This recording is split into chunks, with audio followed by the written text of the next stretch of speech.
भाव मतलब कीमत, लेकिन भाव का भी क्या भाव है? एक ही भाव, उसका मतलब कितना है? लोग कहते हैं आजकल कोई भाव ही नहीं दे रहा है। अरे आपका कोई भाव है, फिर कोई कहते हैं कि नहीं आजकल इनका भाव बढ़ा हुआ है। हाँ देखिए तो तन के चलते हैं, जब से पैसा आ गया इनका भाव बढ़ गया भाई। और बाजार में जाइए तो प्याज किस भाव है? बोले कांदा का भाव बहुत बढ़ा हुआ है, बहुत मुश्किल है बहुत गरीब लोग कैसे कांदा खाएंगे?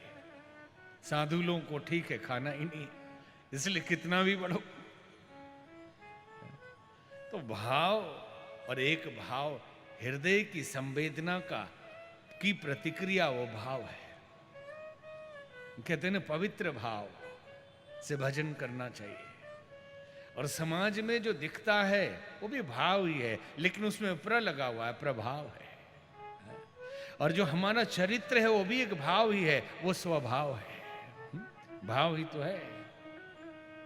और दूसरों के साथ जो गलत व्यवहार करते वो भी एक भाव है, वो दुर्भाव है।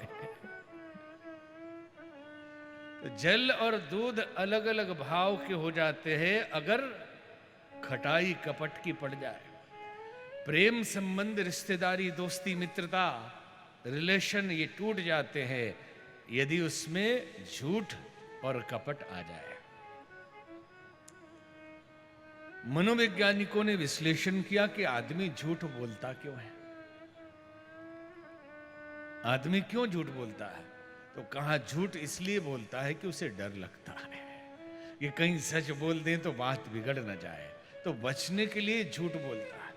पति पत्नी से झूठ बोलता है कि थोड़ी देर के लिए बात बनी रह जाएगी, और पत्नी पति से झूठ बोलती है इसलिए कि डर से कहीं पता चल जाए कुछ तो गड़बड़ हो जाएगा।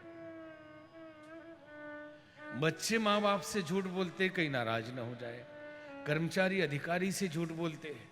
सारा झूठ का विज्ञान भय का विज्ञान है। डर के मारे यदि इतना साहस हो, संभाल सके तो सच सच बोले।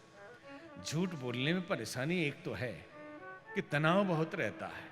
तो आप कहेंगे झूठ बोलने में क्या तनाव, झूठ बोलिए निकल जाइए। याद रखना पड़ता है कि कल क्या बोले थे, क्योंकि अगर वही सिचुएशन आ गया, पूछ लिया कल आपने क्या कहा था, तो बोले याद ही नहीं है। तो सच तो याद ही रहता है हमेशा, क्योंकि जैसा है वैसा ही रहता है।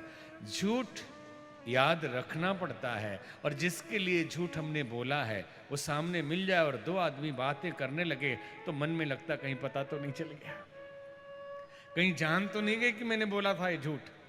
तो टेंशन में आदमी जीता है।